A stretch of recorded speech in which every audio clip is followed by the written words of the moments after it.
নমস্কাৰ সকলোকে স্বাগতম জনাইছো মোৰ YouTube channel IVA'S the learning প্লেটফৰ্মৰ আন এটি ভিডিঅ'লৈ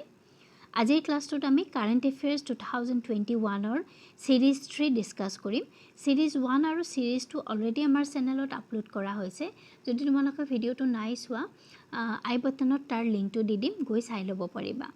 এই কাৰেণ্ট এফেয়াৰ্স সমূহ যিকোনো গভৰ্নমেন্ট এক্সামৰ আপকামিং যিবোৰ এক্সাম আহি আছে সেই গুটেখিনি এক্সামৰ কাৰণে খুবেই ইম্পৰ্টেন্ট হয় যদি তোমালোকে যিকোনো গভৰ্নমেন্ট এক্সামৰ প্ৰিপাৰেচন কৰি আছা তেতিয়া হলে এই ভিডিঅ'টো তোমালোকৰ কাৰণে খুব হেল্পফুল হ'ব গতিকে ভিডিঅ'টো শেষলৈকে চাই থাকিবা Now start the series. Here is the first question of today's series. Prime Minister of which country cancelled his visit to India to be the chief guest at Indian Republic Day Parade 2021? 2021 চনত Indian Republic Day Parade কোনখন দেশৰ প্ৰধানমন্ত্ৰীয়ে যেটো chief guest হিচাপে অহাৰ কথা আছিল হেতু কেনসেল কৰিছে আৰু আনসাৰটো হ'ব ব্ৰিটেইনৰ প্ৰাইম মিনিষ্টাৰ আৰু তেওঁৰ নাম হৈছে বৰিছ জনসন ঠিক আছে সো ব্ৰিটেইনৰ প্ৰাইম মিনিষ্টাৰ বৰিছ জনসনক 2021 চনৰ ৰিপাব্লিক ডে প্যাৰেডত এজ এ চিফ গেষ্ট হিচাপে ইনভাইট কৰা হৈছিল কিন্তু তেওঁ এই যেটো ভিজিট হেতু কেনসেল কৰিছে আৰু কিহৰ কাৰণে কেনসেল কৰিছে হেতু আমি চাও There was no chief guest from any foreign country in 2021 after PM of Britain cancelled his visit due to the outbreak of new COVID strain in the UK. গতিকে এই বছৰ 2021 চনৰ ৰিপাব্লিক ডে প্যাৰেডত কোনো ধৰণৰ চিফ গেষ্ট নাছিলে foreign কান্ট্ৰিৰ পৰা কাৰণ PM ব্ৰিটেইনৰ প্ৰাইম মিনিষ্টাৰে তেওঁৰ ভিজিটটো কোভিডৰ কাৰণে কি কৰিছিল কেনসেল কৰিছে নেক্সট এইটো পইণ্ট খুব ইম্পৰ্টেন্ট মনত ৰাখি থবা so this is the first republic day parade without a chief guest in 50 years যোৱা 50 বছৰত এইটো হৈছে প্ৰথম ৰিপাব্লিক ডে প্যাৰেড যত কোনো ধৰণৰ চিফ গেষ্ট নাছিলে ওকে ভেৰি ইম্পৰ্টেন্ট কোৱেশ্চন বিভিন্ন ধৰণে সুধিব পাৰে গুটেইখিনি পইণ্টে যাতে জানি থোৱা তোমালোকে What is the theme of Pravasi Bharatiya Divas celebrated virtually on 9 January 2021? Pravasi Bharatiya Divas celebrate কৰা হয় কেতিয়া 9 জানুৱাৰী ঠিক আছে প্ৰতি বছৰে 9 জানুৱাৰীত সেলিব্ৰেট কৰা হয় 2021 চনৰ 9 জানুৱাৰীত যেটো প্ৰবাসী ভাৰতীয় দিৱস সেলিব্ৰেট কৰা হৈছে তাৰ থিমটো কি আছিল হেতু আমাক সুধিছে আনসাৰ তাৰ থিমটো হৈছে কন্ট্ৰিবিউটিং টু আত্মনিৰ্ভৰ Bharat This is the 16 number Pravasi Bharatiya Divas. So এই বছৰ যেটো সেলিব্ৰেট কৰা হৈছে হেতু কিমান নম্বৰ 16 সংখ্যক ঠিক আছে আৰু এটো সেলিব্ৰেট কৰা হৈছিল কেতিয়াৰ পৰা from 2003 ৰ পৰা আৰম্ভ কৰি সেলিব্ৰেট কৰা হৈছিল However, in the year 2015, its format was revised to celebrate it once every 2 years. এটো মোৰ পইণ্ট মনত ৰাখি থবা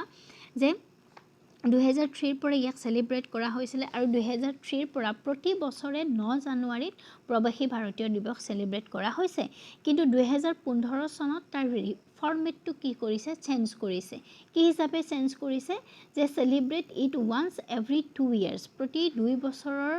মূৰত এবাৰ কি কৰা হ'ব সেলিব্ৰেট কৰা হ'ব আগতে আছিল বছৰে বছৰে সেলিব্ৰেশনটো এটা এভৰি 2 ইয়াৰ্সত এবাৰ সেলিব্ৰেট কৰা হ'ব ঠিক আছে হেতু ৰিভাইজ কৰা হৈছে ফৰমেটটো 2015ত এতিয়া প্ৰবাসী ভাৰতীয় দিৱস কিয় সেলিব্ৰেট কৰা হয় So this is celebrated to mark the contribution of the overseas Indian community to the development of the nation. আমাৰ যিবোৰ ভাৰতীয় লোক বাহিৰত থাকে বিদেশত থাকে তেওঁলোকে আমাৰ দেশৰ যেটো কন্ট্ৰিবিউশন আগবঢ়াই বৰঙনি আগবঢ়াই হেখিনিক এনকাৰেজ কৰিবৰ কাৰণে এই দিৱসটো সেলিব্ৰেট কৰা হয় পিছৰ কোৱেশ্চনটো চাও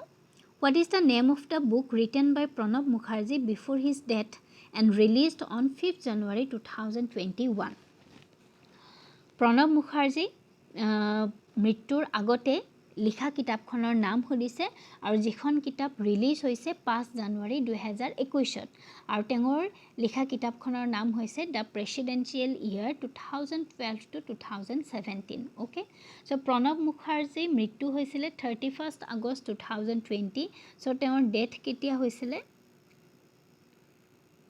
31st August 2020 so before his death তেওঁৰ মৃত্যুৰ আগতে তেওঁ এখন বুক লিখি উলিয়াইছিল আৰু সেই বুকখন ৰিলিজ কৰা হৈছে পাব্লিছ কৰা হৈছে 2021 ৰ 5 জানুৱাৰীত আৰু সেইখনৰ নাম হৈছে দ্য প্ৰেচিডেন্সিয়েল ইয়াৰ 2012 to 2017 অৰ্থাৎ তেওঁ যিখিনি ইয়াৰত প্ৰেচিডেন্ট হৈ আছিল ইণ্ডিয়াৰ সেই সময়ছোৱাত তেওঁৰ এক্সপেৰিয়েন্সৰ ওপৰত বেছ কৰি তেওঁ কিতাপখন লিখিছিল নেক্সট কোৱেশ্চনটো চাওঁ which Indian company signed an agreement with Precisa Medico Mentors a firm in Brazil to supply the COVID-19 vaccine to Brazil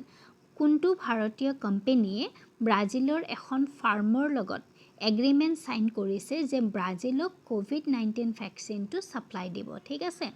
আৰু ইণ্ডিয়ান কোম্পানীটোৰ নাম হৈছে Covaxin maker Bharat Biotech so Covaxin maker Bharat বায়োটেকে কি কৰিছে কোভাক্সিন যেটো ভ্যাকচিন হয় হেতু আমাৰ ইণ্ডিয়ান ভাৰতবৰ্ষত প্ৰস্তুত কৰা হৈছে আৰু কোভাক্সিন মেকাৰ ভাৰত বায়োটেকে কি কৰিছে ব্ৰাজিলৰ এখন ফাৰ্মখনৰ নাম মনত ৰাখি থৈ দিবা প্ৰেচিকা মেডিকো মেণ্টৰ্স এই ফাৰ্মখনৰ লগত এটা এগ্ৰিমেন্ট সাইন কৰিছে যে ব্ৰাজিলক কি কৰিব কোভিড-19 ভ্যাকচিনটো সাপ্লাই দিব ঠিক আছে ভাৰত বায়োটেক ইজ এ পায়োনিয়াৰিং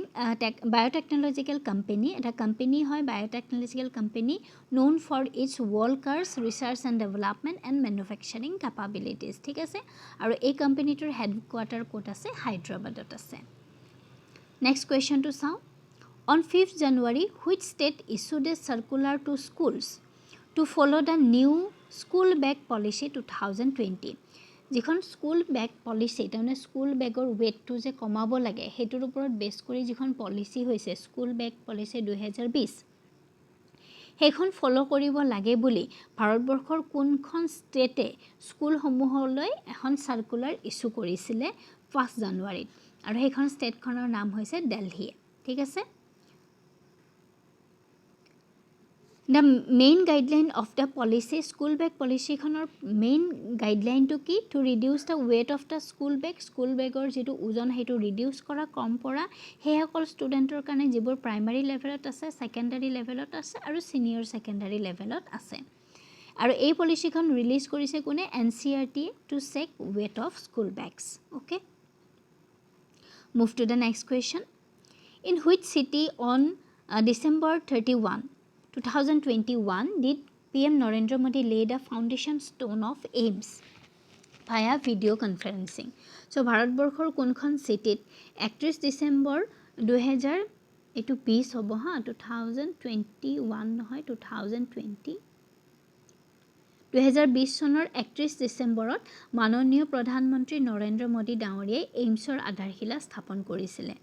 আৰু সেইখন হৈছে আমাৰ ৰাজকোট গুজৰাটত কৰিছিল ঠিক আছে কেতিয়া কৰিছিল ডেটটো মনত ৰাখি থবা আৰু তাতে মাটিকালি কিমান হয় 201 একৰ নেক্সট কোৱেশ্চনটো চাওঁ on February 11 2021 PM Narendra Modi released a postage stamp dedicated to mark the beginning of centenary celebration of which incident in Uttar Pradesh via video conferencing 11 ফেব্ৰুৱাৰী দিনাখন আমাৰ মাননীয় প্ৰধানমন্ত্ৰী নৰেন্দ্ৰ মোদী ডাঙৰীয়াই এটা পোষ্টেজ ষ্টাম্প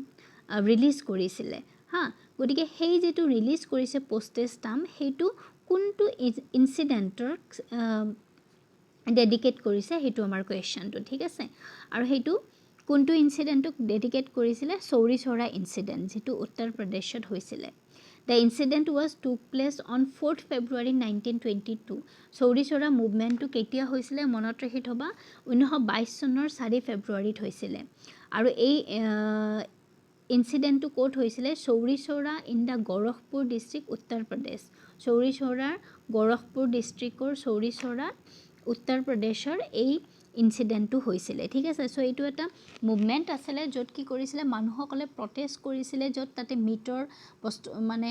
মাংসৰ দাম বাঢ়িছিল লিকিউৰৰ দাম বাঢ়িছিল যাৰ ফলত প্ৰটেষ্ট কৰিছিল next question What is the full form of KAPILA program discussed in February 2021 session of Parliament? 2021 চনৰ session of Parliament ডিসকাস কৰা KAPILA program তাৰ full form to কি So KAPILA program or full form to hoise Kalam program for intellectual property literacy and awareness ঠিক আছে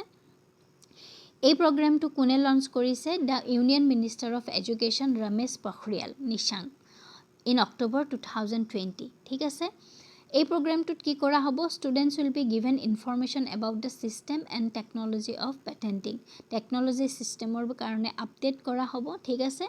আৰু এই প্ৰগ্ৰামটো virtually launch কৰা হৈছে কোনদিনাখন কাৰ কাৰণে লঞ্চ কৰা হৈছিলে কাৰ নামত virtually launch on 89th birth anniversary of former president and scientist late APJ Abdul Kalam ঠিক আছে চ' APJ আব্দুল কালামৰ 89th বাৰ্থ এনিভাৰ্চাৰীৰ দিনাখন এই প্ৰগ্ৰামটো লঞ্চ কৰিছে কোনে union minister of education Ramesh পখৰিয়ালে নেক্সট কুৱেশ্যনটো চাওঁ Under which scheme the central government should support children who have lost both parents due to COVID-19? COVID-19ত এজন চিলড্ৰেনে যদি মা আৰু দেউতা দুজনকে হেৰাইছে গতিকে সেইজনৰ বাবে গভৰ্ণমেণ্টে কি স্কিম ৰাখিছে PM Cares for Children সেই স্কিমখনৰ নাম হৈছে prime minister cares for children স্কিমখনত কি কৰিছে such children will get a monthly stipend once they turn 18 যেতিয়া তেওঁলোক 18 বছৰ হ'ব তেতিয়া মান্থলি এটা ষ্টাইপেণ্ড দিয়া হ'ব N A fund of ₹10 lakh when they turn 23 from PM Cares fund অৰ্থাৎ আৰু যেতিয়া তেওঁলোক 23 বছৰ হ'ব তেতিয়া এটা ফাণ্ড হ'ব 10 লাখৰ এটা ফাণ্ড PM কেয়াৰ ফাণ্ডৰ পৰা দিয়া হ'ব আৰু তেওঁলোকক কি দিয়া হ'ব free education facility as well as free medical insurance benefit to such children ঠিক আছে এই ল'ৰা ছোৱালীসকলক ফ্ৰী এডুকেশ্যন দিব ফ্ৰী মেডিকেল ইঞ্চুৰেঞ্চো প্ৰভাইড কৰিব চ' এইখন হৈছে আমাৰ প্ৰাইম মিনিষ্টাৰ চেণ্ট্ৰেল গভৰ্ণমেণ্টৰ স্কিম অসম গভৰ্ণমেণ্টেও ডক্টৰ হিমন্ত বিশ্ব শৰ্মায়ো আমাৰ অসমৰ কাৰণে এখন স্কিম দাঙি ধৰিছে এইসকল শিশুৰ বাবে যিসকলে COVID-19ত মাক দেউতাক দুজনকে হেৰুৱাইছে আমি নেক্সট ভিডিঅ'টোত এই সম্পৰ্কে এই স্কিমখন সম্পৰ্কে ডিছকাছ কৰিম গতিকে চেনেলটো প্লিজ ছাবস্ক্ৰাইব কৰি দিবা নেক্সট কুৱেশ্যনটো চাওঁ আমি Which state launched India's first air taxi service in January 2021 ভাৰতবৰ্ষৰ কোনখন ষ্টেটে প্ৰথমবাৰৰ বাবে এয়াৰ টেক্সি ছাৰ্ভিচ লঞ্চ কৰিছে সেইখন কৰিছে হাৰিয়ানাই So for the first time in India, a small aircraft in the form of air taxi, এখন সৰু aircraft, যিটো air taxiৰ formত has been used for services from Chandigarh to Hisar under Udan scheme of central government. এইটো মনত ৰাখি দিবা কোনখন স্কিমৰ আণ্ডাৰত এই এয়াৰ টেক্সি ছাৰ্ভিচটো লঞ্চ কৰা হৈছিলে under Udan scheme of central government ঠিক আছে so' these are very important current affairs যদি তোমালোকে যিকোনো কম্পিটিটিভ এক্সামৰ প্ৰিপাৰেশ্যন কৰি আছা তেতিয়াহ'লে কাৰেণ্ট এফেয়াৰ্ছ সদায় আপ টু ডেট হৈ থাকিবা কাৰেণ্ট এফেয়াৰ্ছবোৰ চাই থাকিবা এইবোৰে তোমালোকক খুব হেল্প কৰিব অ'কে গতিকে যদি ভিডিঅ'টো ভাল পাইছা প্লিজ লাইক কৰিবা শ্বেয়াৰ কৰিবা কমেণ্ট কৰিবা আৰু নিজৰ ফ্ৰেণ্ডছৰ মাজত শ্বেয়াৰ কৰিবা আৰু চেনেলটো ছাবস্ক্ৰাইব কৰি দিবা আৰু মোষ্ট ইম্পৰ্টেণ্ট নটিফিকেশ্যন বেলটো অন কৰি থবা যাতে আমি যেতিয়াই ভিডিঅ' দিওঁ তোমালোকে গম পোৱা ঠিক আছে চ' থেংকছ ফৰ ৱাচিং the video' have a nice day thank U